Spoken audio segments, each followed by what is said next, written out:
So last classes तक हमने friction discuss कर लिया था। बेसिक फ्रिक्शनल फोर्स कैसे कैलकुलेट करते हैं वो भी हम डिस्कस कर चुके थे। फ्रिक्शन कैलकुलेट करना मैंने आप लोगों को सिखा दिया था। फ्रिक्शन कैसे कैलकुलेट करते हैं, अलग अलग केसेस में फ्रिक्शन कैसे कैलकुलेट किया जाता है, स्टैटिक फ्रिक्शन कैसे आता है, लिमिटिक फ्रिक्शन क्या है, डायनामिक फ्रिक्शन क्या चीज़ है। सो नेक्स्ट देखिए, एक क्वेश्चन और देखते हैं फ्रिक्शन का।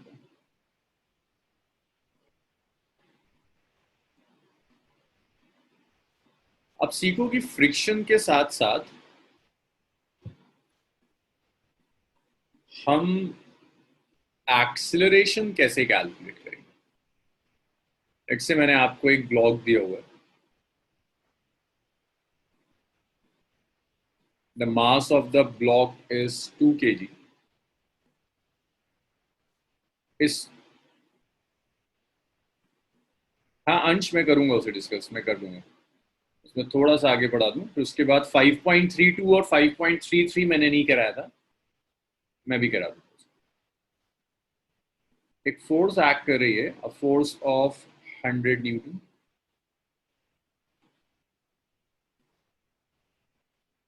कोफिशिएंट ऑफ स्टैटिक फ्रिक्शन दिया हुआ है 0.3। कोफिशिएंट ऑफ काइनेटिक फ्रिक्शन है 0.2। वो आपसे कहता है कैलकुलेट एक्सिलरेशन ऑफ बॉडी। तो अनुभव, जिस रिवीजन की आप बात कर रहे हो वो रिवीजन इस एग्जाम्पल में पूरा हो गया। एक्सिलरेशन चाहिए आपको बॉडी का। सो देखो, ये जो 2 kg का मास है, फोर्सेस देखिए क्या क्या एक्ट कर रही होंगी। यहाँ एक 2g फोर्स एक्ट कर रही है डाउनवर्ड्स, एक नॉर्मल रिएक्शन एक्ट कर रहा है अपवर्ड्स, मोशन के ऑपोजिट डायरेक्शन में फ्रिक्शन एक्ट करेगा। सो वाई के अलोंग कोई मोशन नहीं है, तो नॉर्मल रिएक्शन सिंपली आप लिखोगे it's equal to mg। Mass is 2 kg, g is 10। तो आप लिख सकते हैं जो नॉर्मल रिएक्शन होगा, that normal reaction is 20 newton. So 20 newton का नॉर्मल रिएक्शन एक्ट कर। अब कुछ टेक्स्ट बुक्स नॉर्मल रिएक्शन को आर से रिप्रेजेंट करती हैं। उसका रीजन ये भी होता है कि ना एन एन कंफ्यूजिंग हो जाता है, नॉर्मल रिएक्शन के लिए भी एन और न्यूटन्स के लिए भी एन। इसीलिए कुछ ऑथर्स उससे बचने के लिए नॉर्मल रिएक्शन को आर लिख देते हैं, but the same thing.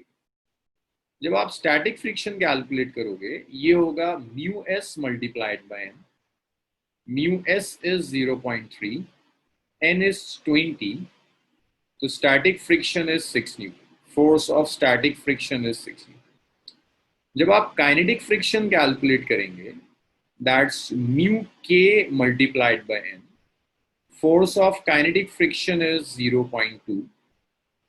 Normal reaction is 20. So force of kinetic friction is 4 Newton. हाँ अब्दुल्ला, जब भी हम म्यू एस इंटू एन से कैलकुलेट करते हैं, this means this is F S max, और इसे आप एफ एल भी लिख सकते हैं ना, फोर्स ऑफ लिमिटिंग फ्रिक्शन। अब देखिए, जो अप्लाइड फोर्स है, अप्लाइड फोर्स इज 100 न्यूटन। जो अप्लाइड फोर्स गिवन है F, that applied force is 100 Newton. So applied force is simply greater than force of limiting friction. अगर applied force force of limiting friction से ज्यादा है, that means body सीधे सीधे move कर जाएगी, विच सिंपली मीन्स बॉडी विल। ये भी कल सिखाया था, अगर अप्लाइड फोर्स लिमिटिंग फ्रिक्शन से ज्यादा हो जाती है, बॉडी मूव कर जाएगी। अब जब बॉडी मूव करेगी तो बॉडी के ऊपर सिर्फ एक ही फोर्स एक्ट करेगी, विच इज काइनेटिक फ्रिक्शन। जब बॉडी मूव कर रही होती है तो लिमिटिंग फ्रिक्शन एक्ट नहीं करता, काइनेटिक फ्रिक्शन एक्ट करता है। तो ये अप्लाइड फोर्स, ऑपोजिट डायरेक्शन में फोर्स ऑफ काइनेटिक फ्रिक्शन, और ये इसी डायरेक्शन में जा रहा है with an acceleration. Opposite direction में काइनेटिक फ्रिक्शन एक्ट कर रहा है, बॉडी उसी डायरेक्शन में मूव कर रही है जहां बॉडी मूव कर रही है विद एन एक्सिलरेशन। तो आप यहाँ इक्वेशन ऑफ मोशन लिख सकते हैं।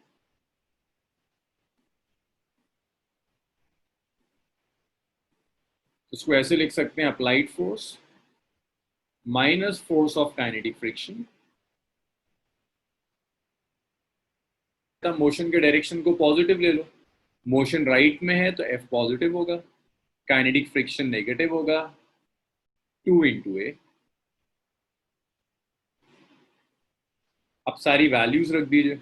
देखो जब बॉडी मूव करेगी तो यहाँ स्टैटिक या लिमिटिंग मत लगा देना, जब बॉडी मूव करेगी तो काइनेटिक फ्रिक्शन एक्ट करेगा।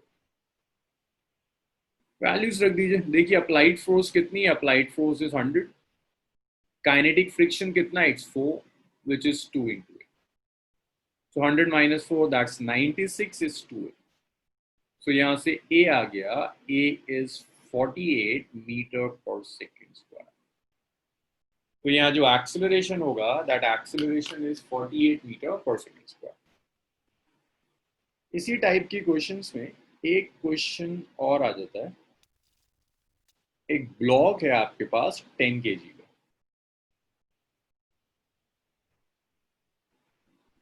ऐसे रखा हुआ, और शायद ही कल हो गया था।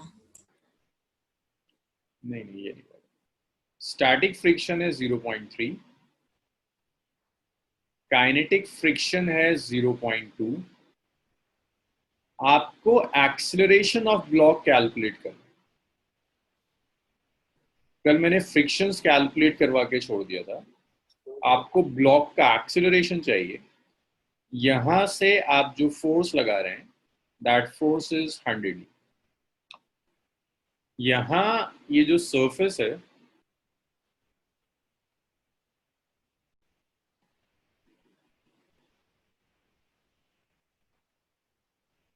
यहां जो नॉर्मल रिएक्शन होगा, दैट नॉर्मल रिएक्शन इज 100। यहाँ जो नॉर्मल रिएक्शन एक्ट करेगा वो नॉर्मल रिएक्शन 100 न्यूटन। ये मैंने कल भी समझाया था। आप फोर्स ऑफ स्टैटिक फ्रिक्शन, मतलब कोएफिशिएंट ऑफ स्टैटिक फ्रिक्शन का मतलब है आप force of limiting friction calculate कर लो। ये आ जाएगा mu S into N. Mu S आ गया 0.3, एन इज 100, तो फोर्स ऑफ लिमिटिंग फ्रिक्शन आ गया इट्स 30 न्यूटन। इसी तरह से आप फोर्स ऑफ काइनेटिक फ्रिक्शन भी कैलकुलेट कर सकते हैं, इट्स म्यू के into N. So force of kinetic friction is 0.3 into 100. So force of 0.2. So 2. So it's 20 Newton. Yeah. अब देखो यहां पर फ्रिक्शन तो मोशन के ऑपोजिट डायरेक्शन में ही काम करेगा। मोशन की टेंडेंसी कहाँ है, नीचे आने की। बॉडी की टेंडेंसी है कि वो डाउनवर्ड स्लाइड कर दे, तो फ्रिक्शन ऊपर एक्ट कर रहा होगा। डाउनवर्ड्स बॉडी का वेट एक्ट करेगा विच इज 100, 10 g। और ये जो वेट है ना, this weight will act as an applied force. तो मैं यहां लिख रहा हूं वेट, वेट की वजह से मोशन होगा। Weight of body will act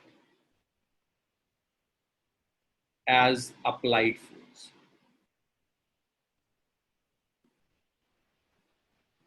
so body का weight as an applied force काम करेगा, और वो अप्लाइड फोर्स जो है यहाँ, that applied force is 100 Newton.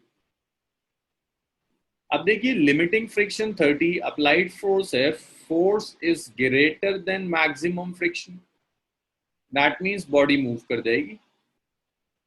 कहाँ मूव करेगी, जहां अप्लाइड फोर्स एक्ट कर रही है। अप्लाइड फोर्स डाउनवर्ड्स है, so body will move downwards. अच्छा अब मुझे ये बताओ मनस्विन, ये जो 10 kg की बॉडी है, ये अगर डाउनवर्ड्स मूव कर रही है तो इस पर फ्रिक्शन कौन सा काम कर रहा है? Sir kinetic friction. Kinetic friction. चलो अब तुमने बता दिया। जानवी मुझे जरा इक्वेशन ऑफ मोशन बताओ इसकी।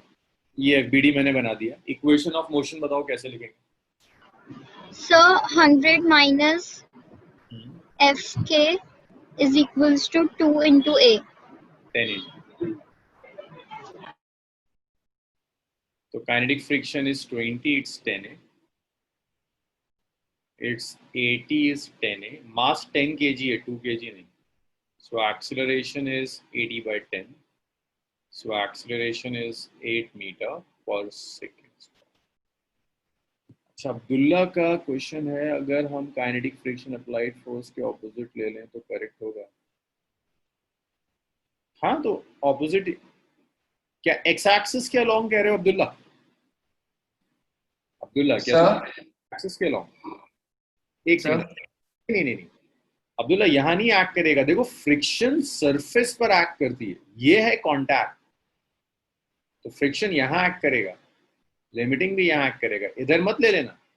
फ्रिक्शन एक्ट करता है अलोंग द सरफेस। हाँ अंश, अब बताओ। सर आपने फोर्स को नीचे की तरफ क्यों ले लिया? वेट एक्ट करता है, तो मैं बॉडी को ऐसे रख देता हूँ। बॉडी का वेट कहाँ एक्ट करेगा अंश?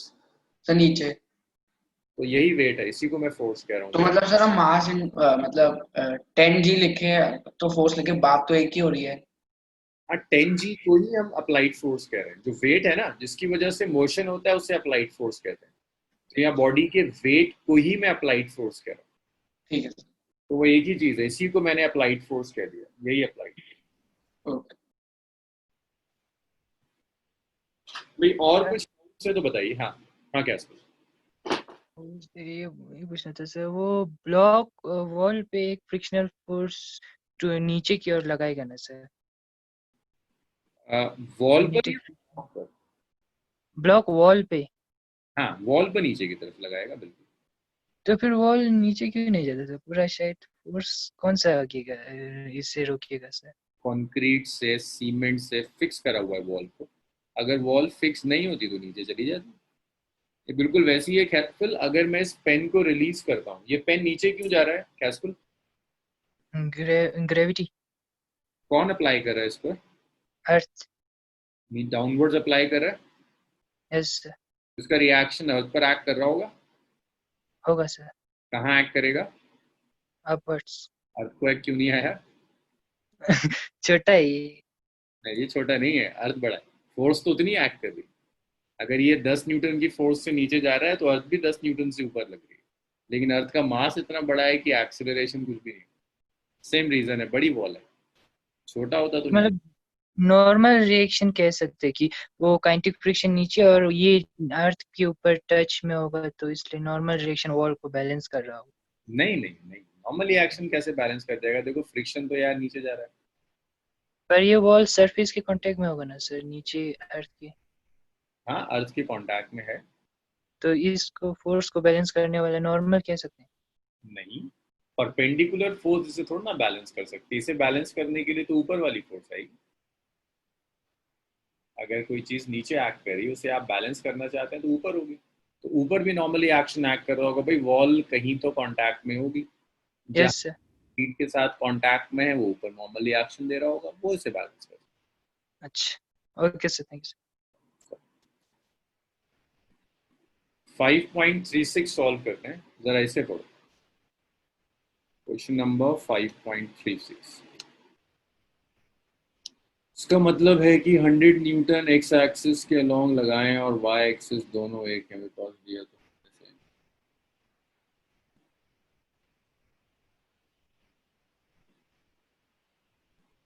मित्री, वाई एक्सिस कहाँ गया? हमने तो एक्स के अलोंग लिया है। एक्स के अलोंग अगर फोर्स एक्ट करी तो रिएक्शन भी एक्स के अलोंग ही तो होगी।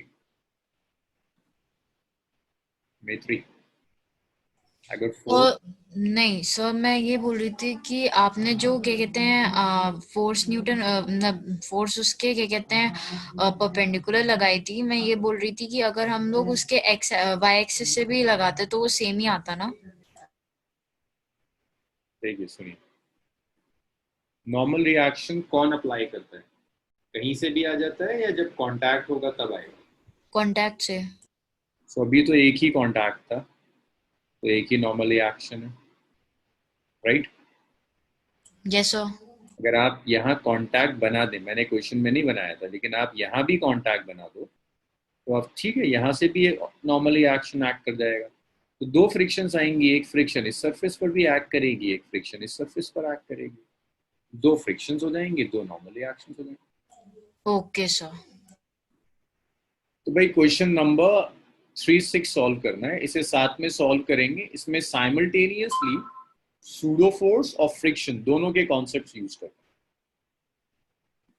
तो देखो ये ट्रक है, इस पर ये बॉक्स रखा हुआ है, ट्रक इस डायरेक्शन में एक्सिलरेट कर रहा है और ट्रक का जो एक्सिलरेशन है दैट्स 2 मीटर पर सेकेंड स्क्वायर। बहुत लेंदी क्वेश्चन है, बहुत सारी चीजें एक साथ पूछता है इसमें। क्वेश्चन एक बार ढंग से पढ़ लेना, क्योंकि कई स्टूडेंट्स को आदत ही नहीं होती क्वेश्चन पढ़ने की। एग्जाम में फिर प्रॉब्लम आती है कि कुछ पढ़ा ही नहीं था, तो बिना ढंग से न्यूमेरिकल पढ़े हुए आप उसे सॉल्व भी नहीं कर सकते।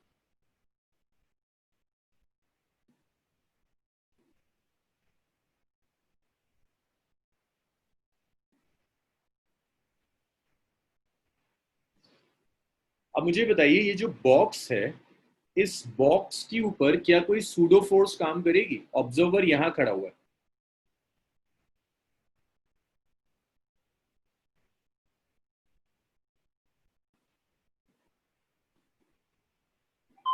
अच्छा एक काम करें, चलो मैं सॉल्व कर देता हूँ इसको। बॉक्स, मैं आपको स्टेप्स बता रहा हूं, आप सॉल्व करते चलिए। मैं स्टेप्स लिख रहा हूं। स्टेप 1, देखते हैं जरा आप कितने समझदार हो। Pseudo force on box calculate करो।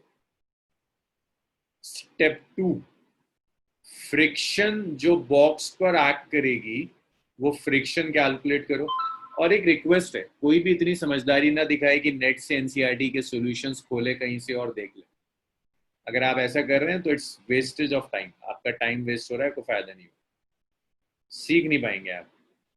जरा सा क्वेश्चन में चेंज कर देना, नंबर्स भी चेंज कर दिए तो आप एग्जाम में घबरा जाएंगे अगर आप चीटिंग करते हैं। स्टेप्स में बता रहा हूँ, आप करिए। सर हाँ सर सर एक बार बताना सर, इसमें सूडो फोर्स क्यों अप्लाई होगा? ट्रक एक्सिलरेट कर रहा है, जब भी एक्सिलरेटिंग फ्रेम होगा तो उसमें सूडो फोर्स एक्ट करती है। तो ट्रक सूडो फोर्स बॉक्स पे एक्ट कर रही है। एक्ट करी, ट्रक में बॉक्स लगा है, ट्रक यहाँ एक्सिलरेट करेगा लेफ्ट में, तो सूडो फोर्स राइट में ओके जाएगा। एक्सिलरेशन ऑफ ब्लॉक के बाद फोर्थ पार्ट में S is ut plus half at square से ये कैलकुलेट करना कि अगर ये डिस्प्लेसमेंट 5 मीटर है तो बाहर गिरने में कितना टाइम लगेगा। तो देखिए भाई, ब्लॉक पर जो सूडो फोर्स एक्ट करेगी, सूडो फोर्स ऑन ब्लॉक,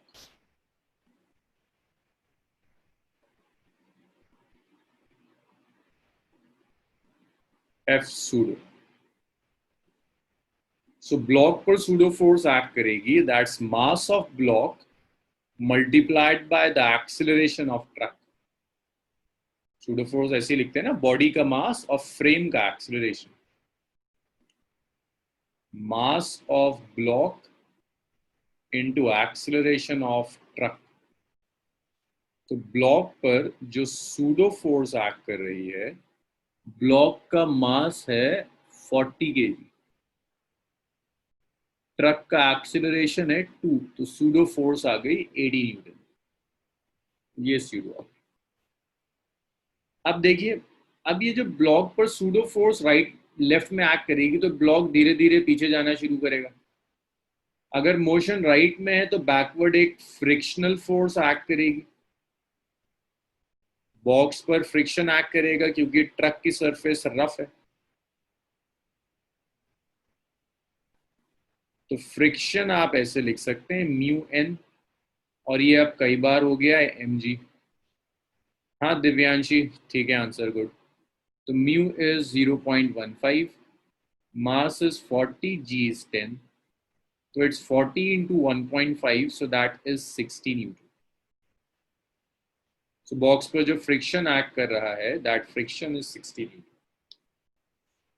तो अगर मैं बॉक्स बनाऊं, हाँ तो वहाँ एफ सूडो -80 ही होना चाहिए न्यूटन। क्यों? एक्सेलरेशन तो -2 मीटर पर सेकंड स्क्वायर है। एक्सेलरेशन तो 2 मीटर पर सेकंड स्क्वायर है। इस आपने बॉडी में वो उसमें डायग्राम में -2 लिखा है ना, इक्वल टू था ये नीचे एरो में। तो इक्वल टू। जब तुम बनाओगे ना एफबीडी किसी का भी, तो तुम तो मैग्नीट्यूड्स लेते हो, नेगेटिव पॉजिटिव साइन को तो तुम डायरेक्शन में एडजस्ट करते हो। ये फ्रिक्शन, और जहां ज्यादा फोर्स होगी उस डायरेक्शन में जाएगा, तो ब्लॉक धीरे धीरे यहां पर स्लाइड करना शुरू करेगा। तो ब्लॉक का एक्सिलरेशन कैलकुलेट करने के लिए आप ऐसे लिख सकते हैं 80 minus friction is equal to ma. 80 positive, friction negative is equal to ma. So that's 80 minus friction. Friction कितना था? 60. ब्लॉक का मास कितना है? 40 मल्टीप्लाइड बाय, तो ये आ गया 20 is 40a. सो यहां से ब्लॉक का एक्सेलरेशन आ गया, इट्स 20 over 40. सो एक्सेलरेशन आया 1/2 मीटर पर सेकेंड स्क्वायर. तो ये थर्ड स्टेप था जो मैंने आपसे कहा. तो ये जो बॉक्स है ये इस डायरेक्शन में धीरे धीरे एक्सेलरेट करेगा. मींस ये ब्लॉक्स यहाँ जाना शुरू करेगा और फिर फाइनली ट्रक से गिर जाना चाहिए. आपको ये कितने टाइम के बाद बॉक्स गिरेगा. तो जो रियर एंड है ना ट्रक का, उससे बॉक्स का डिस्टेंस कितना दिया है? 5 मीटर. तो रियर एंड से ये जो डिस्टेंस दिया हुआ है, दैट डिस्टेंस इज 5 मीटर. तो आप ऐसे लिख सकते हो, एस अगर मैं टी लेता हूं, T time after which box will fall from truck. तो वो टाइम, जितने टाइम के बाद बॉक्स ट्रक से गिर जाएगा, वो टाइम निकाल.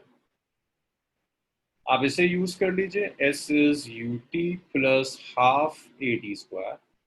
So displacement is 5. Box initially rest में था, तो initial velocity is 0 plus half acceleration is half. Time चाहिए जो आपको कैलकुलेट करना है, इट्स टी स्क्वायर. तो ये 5 आ गया, which is T square by 4. T square is 20. T is root over 20 seconds. So इतने टाइम के बाद ये बॉक्स ट्रक से गिर जाएगा. अब आपको ये टाइम भी नहीं चाहिए था, आपको चाहिए जब ये बॉक्स गिरेगा तो ट्रक कितना मूव कर गया होगा. देखिए क्वेश्चन में फाइनली वो आपसे पूछ क्या रहा है. फाइनली आपसे पूछ रहा है कि जब ये बॉक्स गिरेगा, what distance from the starting point does the box fall off the truck? कि जब ये बॉक्स गिरेगा तो ट्रक कितना आगे चला गया होगा. स्टार्टिंग पॉइंट से ट्रक कितना आगे चला गया होगा जब बॉक्स गिरा होगा. दैट मीन्स बॉक्स अगर इतने टाइम के बाद गिरा है तो इतने टाइम तक ट्रक मूव कर रहा होगा. तो distance covered by truck in root 20 seconds. So S is ut plus half AD square. So initially truck rest में था, हाफ ट्रक का एक्सेलरेशन देखिए दिया हुआ है 2 दिया. T square means root 20 square, तो ये आ जाएगा 20 मीटर. ये फाइनल आंसर है जो आपसे कैलकुलेट कर रहा है कि 20 मीटर डिस्टेंस कवर करने के बाद ये बॉक्स ट्रक से गिर जाएगा. इतना लिख लीजिए. एक न्यूमेरिकल और करते हैं एनसीईआरटी का. 5.34 करना है इसके बाद. 5.34. यहां किसी का कोई डाउट है तो प्लीज डिस्कस करो, नहीं तो फिर 5.34 खुद शुरू करो.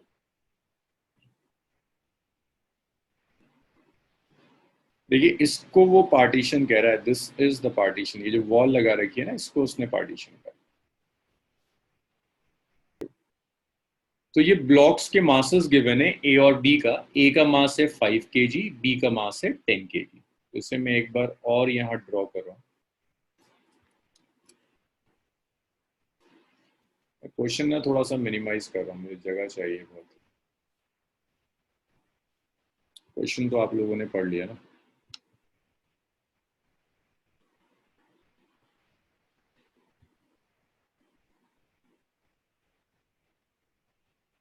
तो ये प्लेटफॉर्म है, ये वो है जिसे पार्टीशन कह रहे हैं.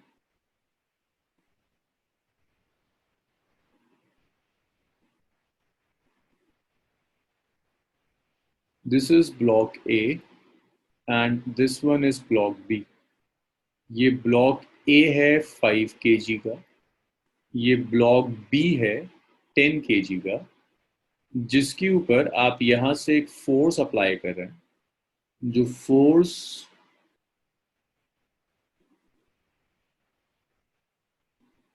कितने न्यूटन की है? 200 न्यूटन। आपको ये चाहिए कि ये जो पार्टीशन है, ये पार्टीशन जो नॉर्मली एक्शन ऑफर कर रहा है वो नॉर्मली एक्शन चाहिए। सो देखो, पहली चीज ये, अब इस प्रॉब्लम में पार्टीशन का नॉर्मल रिएक्शन चाहिए, तो 5 और 10 केजी वाली बॉडीज को as a single body treat करो। इनके बीच की जो फोर्सेस होंगी वो मैटर नहीं करेंगी, क्योंकि आपको ये पार्टीशन की वजह से चाहिए कि एज अ होल पार्टीशन इस पूरे सिस्टम पर कितनी फोर्स अप्लाई कर रहा है। तो इस पर्टिकुलर केस के लिए कंसिडर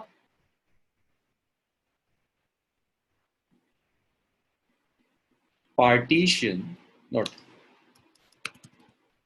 consider both bodies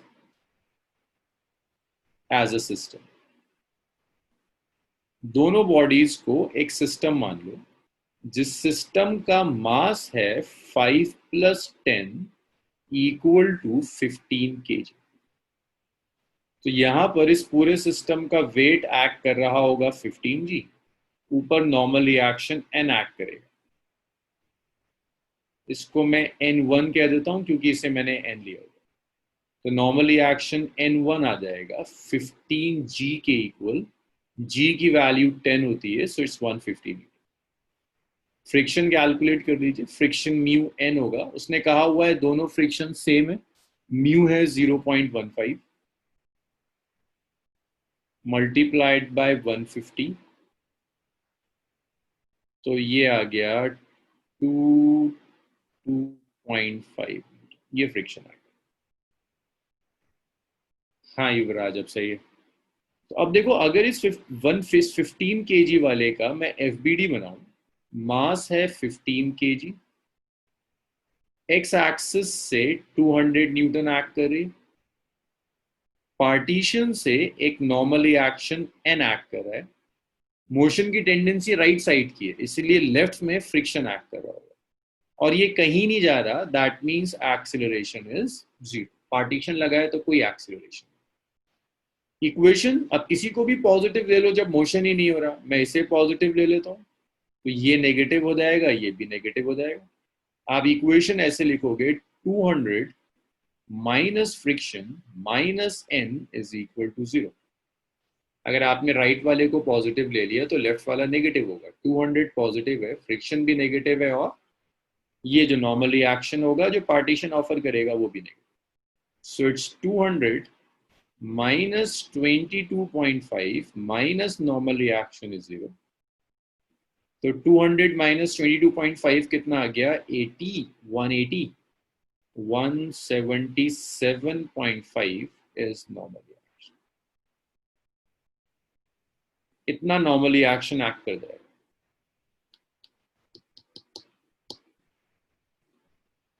अच्छा, अब देखिए बी पार्ट जब हम सॉल्व करें,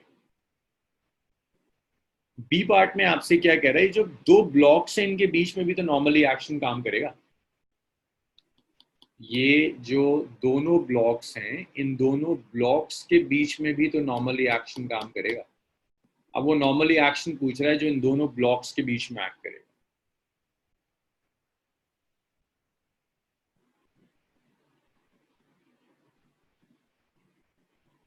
बी पार्ट देखिए,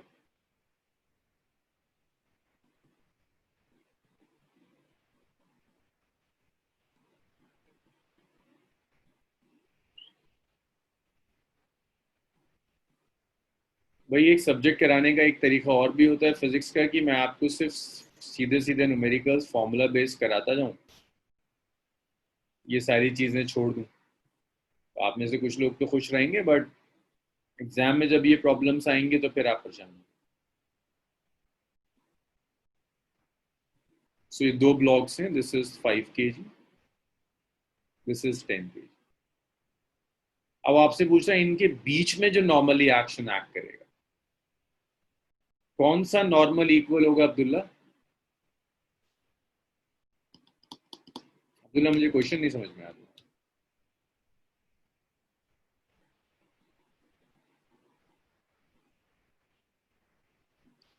देखो 5 kg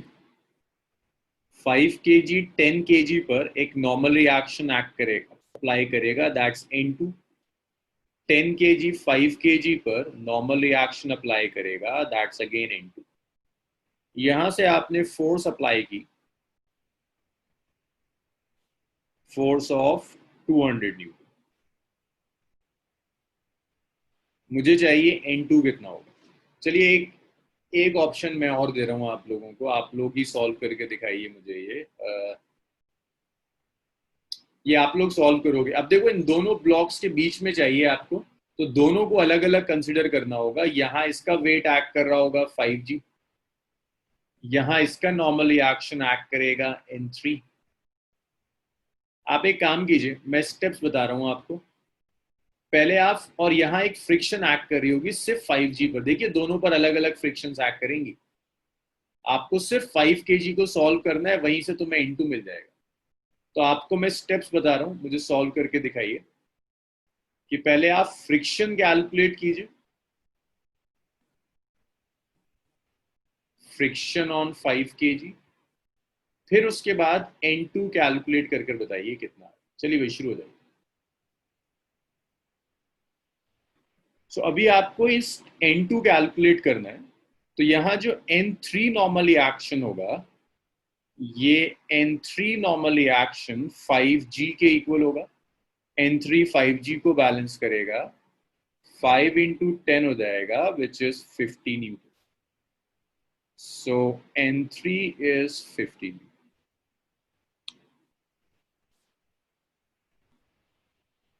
जब आप फ्रिक्शन कैलकुलेट करेंगे, फ्रिक्शन आ जाएगा म्यू N3। तो फ्रिक्शन आ जाएगा 0.15 into 50। तो यहाँ फ्रिक्शन आएगा 1.5 into 5। सो इट्स कितना आ गया, 7.5। 1.5 into 5, 7.5। ये फ्रिक्शन एक्ट कर रहा है। अब ये जो 5 kg वाला ब्लॉक है,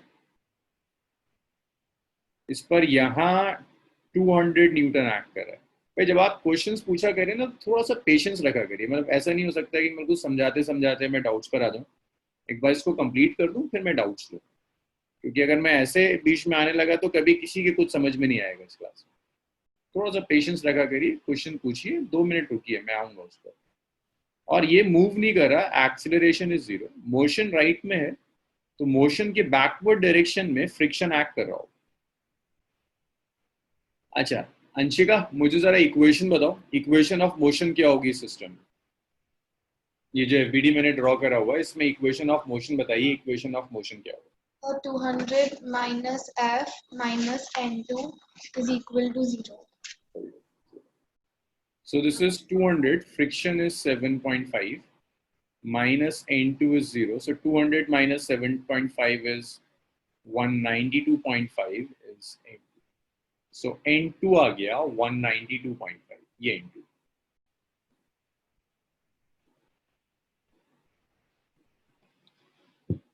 अब अगर आपने N2 कैलकुलेट कर लिया विच इज 192.5, तो N2 के बाद ये कंप्लीट हो गया बी पार्ट। अब वो N2 तुम 10 kg से भी कैलकुलेट कर सकते हो, बट लेंथी हो जाएगा। फिर 10 kg के लिए फ्रिक्शन कैलकुलेट करो, यहां से आसानी से आ जाता है। अब इसके बाद नेक्स्ट वो आपसे कह रहा है अगर पार्टीशन हटा दें तो क्या होगा। यही पूछ रहे हैं ना कि अगर पार्टीशन हटा दें तो क्या होगा। भाई अगर आप पार्टीशन हटा दोगे तो ये दोनों एक्सेलरेट करेंगे। प्लस उसमें कलेक्टिव लेंगे ना उसे ब्लॉक 15 kg का, जो हम कैलकुलेट करेंगे। सी पार्ट,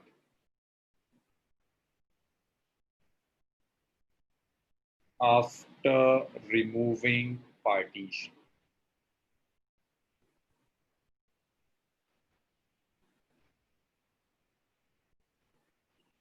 जब आप पार्टीशन रिमूव कर दोगे तो बोथ ब्लॉक्स विल एक्सेलरेट।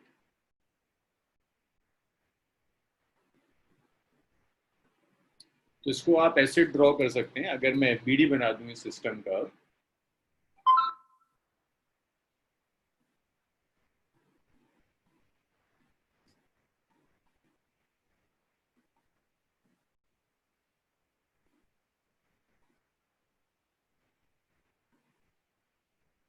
दोनों एक साथ जाएंगे।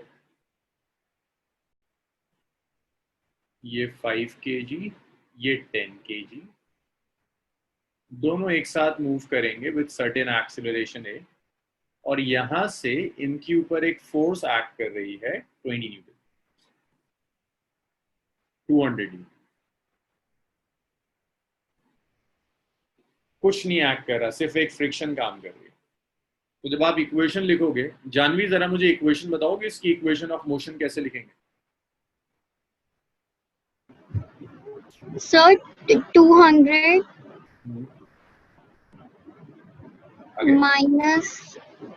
minus F is equals to 15A. Friction कौन सा लेंगे? दो फ्रिक्शन कैलकुलेट किए हमने, एक 7.5 आया था और एक यहाँ आया था कुछ 22.5। कौन सा फ्रिक्शन यूज करें? 22.5. 22.5। दोनों बॉक्स एक साथ मूव कर रहे हैं, 22.5 वाला फ्रिक्शन यूज करेंगे। सो 200 माइनस 22.5 इज 15A। तो यहाँ से आपको A कैलकुलेट करना होगा, इतना लिख लीजिए।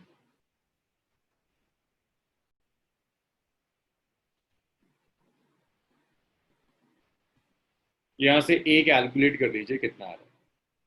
पार्टीशन हटा दोगे तो दोनों एक साथ मूव करेंगे। अब इंक्लाइन प्लेन पे चलने से पहले कुछ डेफिनेशंस हैं। जैसे एक डेफिनेशन है एंगल ऑफ फ्रिक्शन की डेफिनेशन। तो देखो एंगल ऑफ फ्रिक्शन क्या चीज है। मैंने आपको एक रफ सरफेस दी हुई है, रफ सरफेस। इस रफ सरफेस पर एक बॉक्स रख दिया,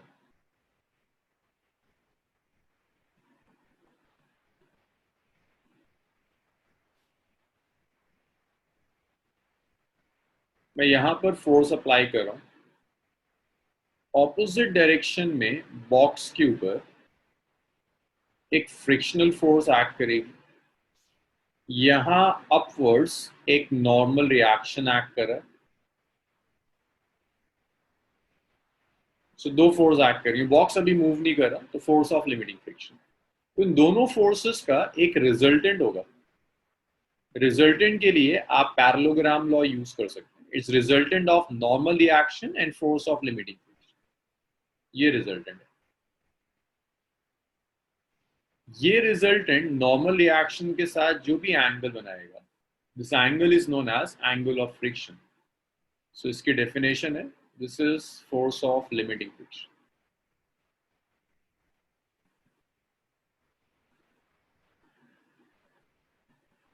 It is the angle which resultant of normal reaction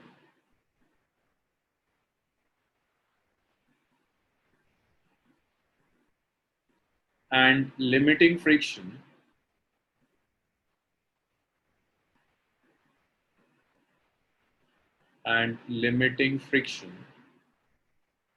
makes with normal reaction.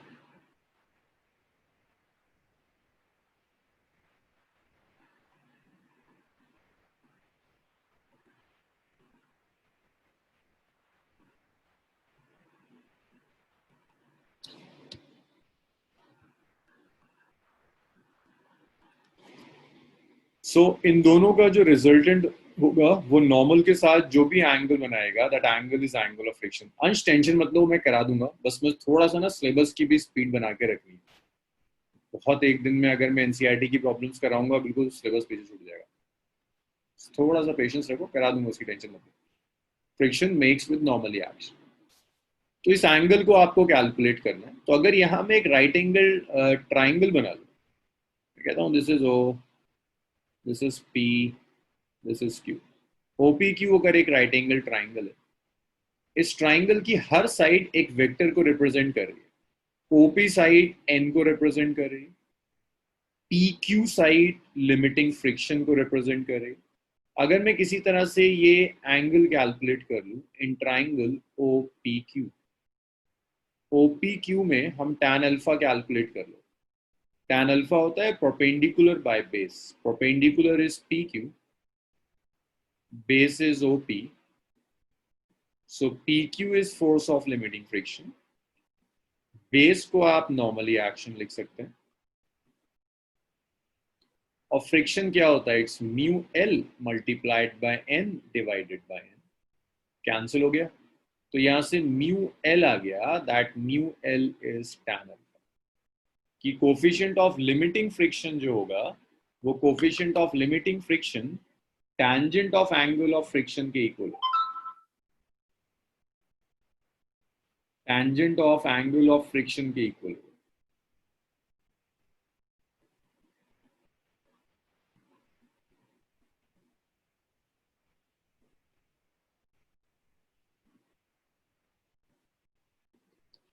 सो अगर आपको एंगल ऑफ फ्रिक्शन दिया है, that means coefficient of limiting friction दिया है। तो देखो इसे न्यूमेरिकल्स में ऐसे यूज करते हैं, जितने भी न्यूमेरिकल्स में अब तक कोफिशिएंट ऑफ लिमिटिंग फ्रिक्शन दिया था उसकी जगह ऐसा भी दे सकता है, कहता है angle of friction is let's say 30 degree. तो कोफिशिएंट ऑफ लिमिटिंग फ्रिक्शन कितना हो जाएगा, tan 30, tan 30 इज 1/√। तो जहां जहां कोफिशिएंट गिवन होता था वहां इंस्टेड ऑफ कोफिशिएंट वो एंगल ऑफ फ्रिक्शन देकर भी काम चला सकता। अब देखिए एंगल ऑफ फ्रिक्शन के बाद एक एंगल और आता है which is known as angle of repose, और इसी को एंगल ऑफ स्लाइडिंग भी कहते हैं। ये वो मिनिमम एंगल है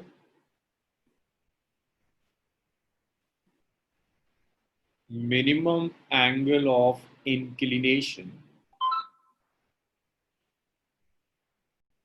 at which body on inclined plane just start, और इसको ऐसे लिख सकते हो, just start नहीं, is at the verge of motion।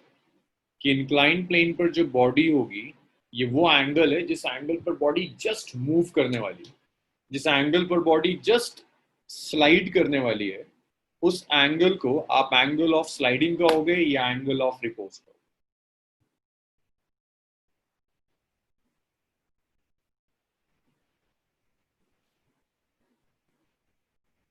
Just जहां स्लाइड करने वाली होगी उसको एंगल ऑफ स्लाइडिंग या एंगल ऑफ रिपोज कहते हैं। तो देखो एंगल ऑफ रिपोज पर ना एक्चुअल मोशन अभी शुरू नहीं हुआ, अभी एंगल ऑफ रिपोज जब आप लोगे तो अभी एक्चुअल मोशन शुरू नहीं हुआ है।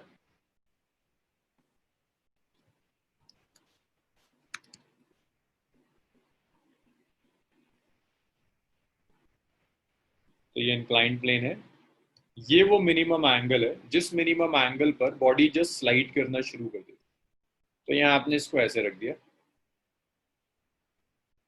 बॉडी का मास है। तो यहाँ डाउनवर्ड्स एक फोर्स एक्ट कर रही है विच इज सो अभी एक्चुअल मोशन शुरू हुआ, अभी बॉडी जस्ट इक्विलिब्रियम में, अभी एक्चुअल मोशन नहीं शुरू हुआ। यहां पर ये नॉर्मल रिएक्शन एक्ट कर रहा है, बॉडी की टेंडेंसी है नीचे स्लाइड कर देने की, तो फ्रिक्शन ऊपर एक्ट कर रहा होगा। अब जब मैं कह रहा हूं कि अभी एक्चुअल मोशन शुरू नहीं हुआ, दैट मीन्स फ्रिक्शन होगा, लिमिटिंग फ्रिक्शन। ये वेट है, इंक्लाइंड प्लेन कुछ दिन पहले ही कराया था, सिखाया था आपको इंक्लाइंड प्लेन में कि अगर ये थीटा तो ये भी थीटा होता, ये mg cos थीटा होगा और यहां पर mg sin थीटा।